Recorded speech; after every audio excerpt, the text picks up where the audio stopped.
Welcome back. وزیراعظم شہباز شریف کا پاکستان امریکہ تعلقات کی 75ویں سالگرہ کے موقع پر تقریب سے خطاب. Pakistan received, I believe, wheat parcels from United States.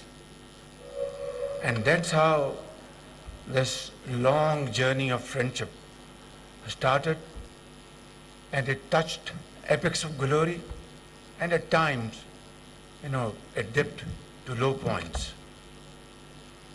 We know the reasons, and this is not the time to go into those reasons. We have been discussing it privately and publicly during different points of time. But let me say very sincerely and honestly that we really want to build and reset these relations back to normal and friendly relations based on trust, respect, and mutual understanding. Of course, there is a file on your part and there is a file on our part. But if we have to move forward, and we must, then I'm sure we'll find ways and means to warm up our relations to levels we have seen in the past. And I think you made a very pertinent point that our relations should not be seen through the prism of Afghanistan or through the lens of China. Our relations, they stand on its own. And you have enumerated various programs and projects. I would add on to that.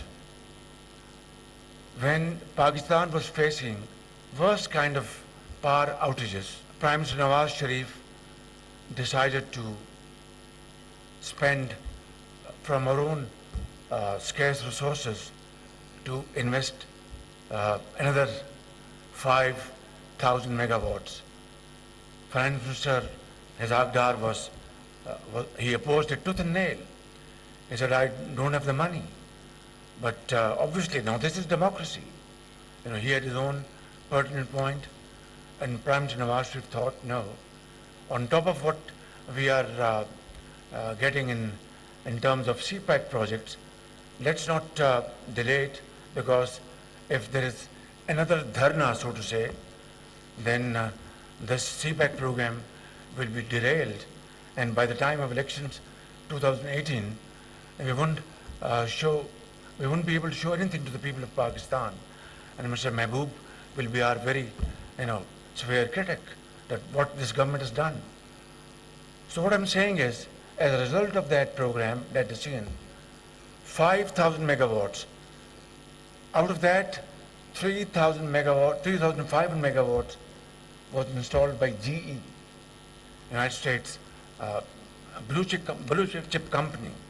And it was the most transparent investment, and the prices were the lowest in the world.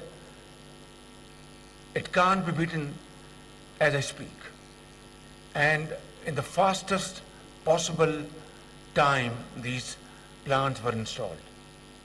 That's how we want to rebuild our friendship, in terms of transparency, in terms of trust, in terms of mutual respect.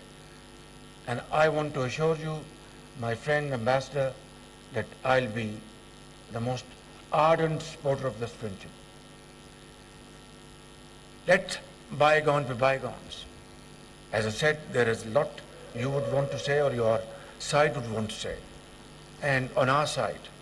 But as long we open this and renew this friendship through honest dialogue, through sincere dialogue, and serious dialogue, I can tell you we will not go wrong.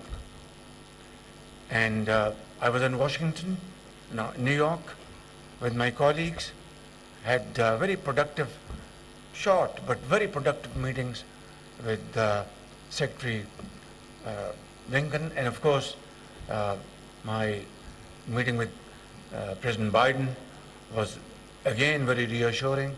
I thank them. I want to thank again for the support, for the program, which you have offered to flood-affected people, $53 billion, and now add on to it $10 million announced by Secretary Blinken, meeting our young and enterprising Foreign Minister Bilawal Bhutto. We are very thankful to you. But then I have to say and make a couple of comments. One, that this disaster, Ambassador, is not of our making. We are a developing country, and you mentioned that United States contributed $32 billion to Pakistan in the past, which is correct. And I tell you honestly, without any fear of contradiction, that had we used these $32 billion in the right direction, properly, well planned, and properly supervised, we would have broken our begging bowl, honestly. But then there is no point in crying over the spilt milk. Let's move forward. We want to stand on our own feet through dint of hard work. We will burn our midnight oil. We will work untiringly. And this nation, Pakistani nation, is a very strong nation. People are very courageous, very brave, very hardworking. Our population is a mix of 50% male and 50% female. They are no more coffee-going folks. They are now very educated, very hardworking. They are bankers, they are scientists, they are teachers, and they are politicians. 2 politicians, 3, 4, 5 sitting in front of me. This is Pakistan, Islamic Republic of Pakistan, where there is complete freedom of action, and I think their contribution is not only valuable but extremely, extremely helpful. So what I'm saying is, Ambassador, United States is our biggest trading partner. You have been extremely kind, and your teams have come to Pakistan. The head of USAID, who just had her birthday, and I congratulated her and said many, many more such occasions. She was here, she went to the flood-affected areas, she visited, and she was absolutely devastated. She said, Prime Minister, this is horrifying. And then her visit was equally matched by actions, by practical actions. We are very grateful. But the point at issue is that this catastrophic situation is not made by us. It is man-made, but not made by us. And as I speak, 4 million acre area where standing crop of cotton, rice, sugarcane, and date, all gone. Billions of dollars. 1,600 people have left this world, along with 400 children, girls and boys. More than 1 million, mud houses or pakka houses, they have been absolutely thrown to the Arabian Sea. And more than 1 million livestock drowned. Life savings of people have gone away. They are living under tents and under open sky, waiting for help coming from somewhere. And it is our duty, moral duty, my political duty, my responsibility, my colleagues, my governments, all outfits, departments, authorities, institutions. We are working hard and working overtime to serve them. But whatever we do is not enough. The yawning gap between demand and between requirement and supply is widening by the hour. And this is the first phase.